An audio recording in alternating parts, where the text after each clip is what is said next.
दोस्तों, क्या आज भी जीवित है पांडवों का वंश? क्या स्वर्ग की तरफ प्रस्थान करने के बाद आज तक द्वापर युग से लेकर कलयुग के अंत तक पांडवों का वंश जीवित है? और तो और दोस्तों, आखिर त्रेता युग में जन्मे भगवान श्री राम के वंशज आज कहाँ है? जी हाँ, आपने बिल्कुल सही सुना। भगवान श्री राम के वंशज क्या वो अभी भी जीवित हैं? क्या वो अभी भी इस धरती पर मौजूद हैं? जानने के लिए दोस्तों वीडियो में लास्ट तक बने रहिएगा।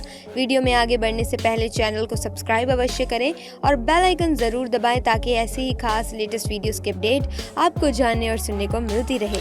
दोस्तों, क्या कौरव या पांडव या फिर कुरुवंश का कोई भी वंश आज तक जिंदा है? कौरव और पांडव दोनों ही पक्ष कुरुवंश से नहीं थे। देखा जाए तो कुरुवंश का अंतिम व्यक्ति भीष्म पितामह ही थे, लेकिन पुराणों के अनुसार उस काल का अंतिम शासक निचक्षु था। पुराणों के अनुसार हस्तिनापुर नरेश निचक्षु ने, जो परीक्षित का वंशज था, हस्तिनापुर के गंगा द्वारा बहा दिए जाने वाली अपनी राजधानी वत्स देश की कौशाम्बी नगरी को बनाया था। इसी वंश की 13वीं पीढ़ी में बुद्ध के समय में कौशाम्बी का राजा उदयन था। निचक्षु और कुरुओं के कुरुक्षेत्र से निकलने का उल्लेख सांख्यान श्रोत सूत्र में भी है। जब अर्जुन का पुत्र अभिमन्यु युद्ध में मारा गया, तब उसकी पत्नी उत्तरा के गर्भ से एक बच्चा परीक्षित पैदा हुआ। परीक्षित से जन्मे जयकर का जन्म हुआ। अब चलिए जानते हैं कि असल में कहानी क्या है। कौन सा शुरुआती दौर था और कौन सा अंतिम छोर, जिसे मॉडर्न जमाने में फैमिली ऑफ ट्री भी कहा जाता है। दोस्तों, सबसे पहले थे अर्जुन, उनके पुत्र अभिमन्यु, उनसे प्राप्ति हुई परीक्षित की। उसके बाद जन्मे जय और उसके बाद अश्वमेघ, उसके बाद दलीप, फिर छत्रपाल। इस प्रकार अर्जुन यानी पांडवों के 81वें वंश के राजा का नाम तुंगपाल था। इन्हीं के नाम से आगे तोमर या फिर तंवर वंश चला रहा है।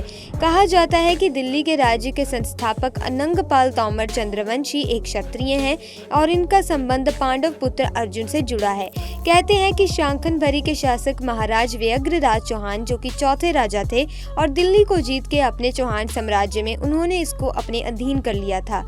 उस समय दिल्ली के तंवर वंशी शासन चौहान के समर्थक माने जाते हैं।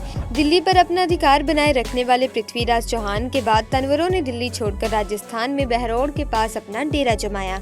हालांकि दिल्ली की तरफ होने वाले निरंतर आक्रमणों के कारण तंवरों के कुल को बचाने के लिए रंजीत सिंह के पुत्र अजमल जी और धनुरूप जी को पश्चिम राजपुताना क्षेत्र की ओर भेज दिया गया। उनके कुल में पोखरण के पर्व शासक राजा रामदेव जी को जन्म दिया, जिन्हें रुंजी वाले बाबा रामदेव भी कहा जाता है। दोस्तों, रुंजी चार रामदेवरा के नाम से भी विख्यात है। रामदेव जी अर्जुन के वंश से ही एक प्रतापी राजा थे। इस तरह अर्जुन से शुरू हुआ वंश रुंजी शख्स पर खत्म होता है और अभी भी इनका वंश चला आ रहा है। जी हाँ, आज के जमाने में कहा जाता है कि पांडवों का वंश जीवित है। आप इंटरनेट बुक्स या किसी भी यूट्यूब प्लेटफॉर्म पर या फेसबुक पर देख सकते हैं। अर्जुन यानी पांडवों का वंश आज तक चला आ रहा है और ये कलयुग के अंतिम छोर तक चलता रहेगा। दोस्तों, इस बारे में आपका क्या विचार है, हमें कमेंट सेक्शन में आकर जरूर बताइए। वैसे दोस्तों, अगर आपने वीडियो ध्यान से सुनी हो तो इसमें पृथ्वीराज चौहान का भी नाम आया था। क्या आप जानते हैं कि वीर सम्राट पृथ्वीराज चौहान का वंश आज कहाँ है? दोस्तों, दिल्ली के सिंहासन पर बैठने वाले चौहान वंश के अंतिम शासक पृथ्वीराज चौहान थे। ये अपने पिता राजा सोमेश्वर चौहान जी की मृत्यु के बाद 1179 में मात्र 13 वर्ष की आयु में ही अजमेर की गद्दी पर बैठे थे। आज के अजमेर, दिल्ली और पंजाब भूभाग पर शासन करने वाले पृथ्वीराज चौहान का जीवन एक मेधावी बच्चे से शुरू हुआ, जो युद्ध कौशल के महान योद्धा के रूप में जाना गया। इनके जल्दी सैन्य कौशल सीखने की क्षमता से राजस्थान को सबसे मजबूत राज्य बना दिया था। तभी 1191 में मोहम्मद गौरी अपनी विशाल सेना के साथ तराइन के प्रथम युद्ध में पहुंचा, तो पृथ्वीराज चौहान ने अपने युद्ध कौशल और साहस से गौरी का अहंकार चूर चूर कर दिया। युद्ध में बुरी तरह घायल हुआ मोहम्मद गौरी अपनी सेना को उल्टे पांव लेकर वहां से भाग गया। पृथ्वीराज चौहान ने गौरी को 16 बार हराया, पर मारा नहीं, बल्कि हर बार दया करके जिंदा छोड़ दिया। हालांकि 17वें बार युद्ध में दुगनी ताकत के साथ आया मोहम्मद गौरी पृथ्वीराज चौहान को हराकर उन्हें अपना बंदी बनाकर अपने साथ ले गया। पृथ्वीराज चौहान के साथ वहां बड़ी क्रूरता की गई और गर्म लोहे के सरिये से उनकी दोनों आंखें फोड़ दी गई। कहा जाता है कि अपनी सभा में एक बार तीरंदाजी प्रतियोगिता में मोहम्मद गौरी ने पृथ्वीराज चौहान को एक निशाना साधने को कहा। अपने कंधे पर बैठे मित्र चंद्रवरदाई के कहने जाने के इशारे में पृथ्वीराज चौहान ने तीर मोहम्मद गौरी के सीने में दाग दिया और वहीं पर वे मर गया। दुश्मन के हाथों मरने की बजाय पृथ्वीराज चौहान और चंद्रवरदाई ने एक दूसरे को चाकू से मार डाला। आज 700 साल बाद पृथ्वीराज चौहान के वंशजों की कोई पुख्ता जानकारी नहीं है, पर कहा जाता है कि इतिहासकारों के अनुसार इनके वंशज मुख्यतः पाकिस्तान और कुछ राजस्थान व उत्तर प्रदेश में रहते हैं, जो आम जिंदगी जीवन यापन करते हैं, जिनके पास राजघराने की कोई संपत्ति नहीं है। लेकिन दोस्तों, हाल ही में टीवी सीरियल इश्कबाज से चर्चा में आए एक्टर नकुल मेहता ने पृथ्वीराज चौहान के वंशज होने का दावा किया। ये उदयपुर के एक रॉयल परिवार से ताल्लुक रखते हैं और अपनी एक्टिंग के साथ साथ गरीबों की मदद करने के कारण चर्चा में रहते हैं। अब दोस्तों, बात करते हैं कि क्या भगवान राम के वंशज आज इस धरती पर मौजूद हैं। राम की वंशावली पर आपने कई रिपोर्ट सुनी और देखी होंगी।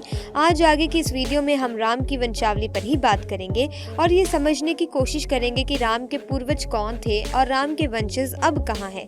तो चलिए शुरुआत करते हैं राम के कुल की शुरुआत से। बता दें कि वाल्मीकि रामायण, जो सबसे पुरानी और विश्वसनीय रामायण है, उसके बालकांड के प्रथम सर्ग में एक दोहा मिलता है जो ये कहता है कि राम मनु के दूसरे पुत्र इक्ष्वाकु के वंशज थे। इस दोहे में लिखा हुआ है, इक्ष्वाकु कुश वंशभ्यो रामो नाम जने श्रोता, यानी कि महाराज इक्ष्वाकु के कुल में पैदा हुए राम नाम वाले को हर कोई जानता है। लिहाजा वाल्मीकि रामायण से हमारे पहले सवाल का तो जवाब मिल गया, और वो सवाल यह है कि राम के कुल की शुरुआत कैसे हुई थी। राम के कुल की शुरुआत इक्ष्वाकु से हुई थी और इक्ष्वाकु मनु के पुत्र थे। वाल्मीकि रामायण में राजा मनु का भी जिक्र है, साथ ही साथ सूर्यवंशी कुल के 40वें राजा सगर का भी जिक्र वाल्मीकि रामायण में किया गया है। यानी कि पहले, दूसरे और 40वें राजा का जिक्र वाल्मीकि रामायण के बालकांड में मिलता है। एक बेहद दिलचस्प बात यहाँ मैं आपको बता दूं कि 40वें राजा सगर जो थे, उन्होंने सागर यानी कि समुद्र को खोदा था। वाल्मीकि रामायण के अनुसार इसीलिए समुद्र का नाम सागर भी पड़ा। वहीं सूर्यवंश पर आधारित कई वेबसाइट्स राम की पूरी वंशावली को दिखाती हैं, जिसके अनुसार राम के पिता दशरथ 63वें राजा थे, तो वहीं राम 64वें राजा बने। राम के बाद उनके भाइयों ने नहीं बल्कि उनके बेटों ने राज किया। लक्ष्मण के कहने पर राम ने अपने दोनों बेटों लव कुश का स्वयं राज्याभिषेक किया था। जहां लव को उत्तर कौशल दिया गया, वहीं कुश को दक्षिण कौशल दिया गया। तब से लेकर महाभारत काल तक अयोध्या दक्षिण कौशल की राजधानी रही और श्रावस्ती उत्तर कौशल की राजधानी रही। इस तरह लव कुश 65वें राजा बने। अब सवाल ये है कि जिसका जवाब तो मिलता है, लेकिन प्रमाण कोई नहीं मिलता, सबूत कोई नहीं मिलता। सवाल ये है कि लव कुश के बाद राज किसने किया। आर्यव्रत पर आधारित जिस वेबसाइट की हमने शुरुआत में बात की, यही वेबसाइट दावा करती है कि कुश के बाद उनके बेटे अतिथि ने राज किया, और अतिथि के बाद निषाद ने राज किया, निषाद के बाद नल ने, और नल के बाद नाभस राजा बने। इस तरीके से राम की पूरी वंशावली कई वेबसाइट्स में दर्ज है। इस वंशावली की तस्वीर आप अपनी स्क्रीन पर देख पा रहे होंगे। अब अगले सवाल पर आते हैं कि क्या आज भी राम का कोई वंशज जिंदा है। जब हमने इसका जवाब तलाशना चाहा तो हमें जवाब में जयपुर का एक राजघराना मिला। दोस्तों, जयपुर का एक राजघराना ऐसा है जो कि ये दावा करता है कि वो कुश के वंशज हैं। उस राजघराने की महारानी पद्मिनी देवी ने एक अंग्रेजी चैनल को इंटरव्यू देते हुए बताया कि वो राम के बेटे कुश के वंशज हैं। पद्मिनी ने बताया कि उनके पति भवानी सिंह कुश के 309वें वंशज रहे। वहीं आपको बता दें कि जयपुर के राजघराने की ऑफिशियल वेबसाइट में राम की पूरी वंशावली भी दी गई है। हालांकि ये वंशावली ये साबित करने के लिए काफी नहीं है कि ये राजघराना राम का वंशज है, लेकिन इसके अलावा विश्वास करने को कोई और कहानी या फिर कोई किस्सा भी है या नहीं, हमें कुछ नहीं पता। कुछ लोग ऐसे हैं जो राजघराने के इस दावे को मानते हैं, तो कुछ लोग ऐसे हैं जो राजघराने के इस दावे को झूठा बताते हैं। साथ ही साथ इस राजघराने की वेबसाइट में दी गई वंशावली को भी झूठा कहते हैं। इस वंशावली पर भरोसा करना या ना करना, राजघराने की बात मानना या ना मानना, पूरी तरीके से आपके ऊपर निर्भर करता है। लेकिन वाल्मीकि रामायण में आर्यव्रत के 65वें राजा लव कुश तक जिक्र मिलता है। इसके बाद कब, कैसे, क्या हुआ, इसका कोई पुख्ता प्रमाण नहीं है। तो दोस्तों, आज की वीडियो में बस इतना ही। आपको ये वीडियो कैसी लगी? अगर इन्फॉर्मेटिव लगी तो वीडियो को लाइक कीजिए, शेयर कीजिए, साथ ही हमारे चैनल को सब्सक्राइब कीजिए ताकि वीडियोस की अपडेट आपको मिलती रहे। आपका बहुत बहुत धन्यवाद।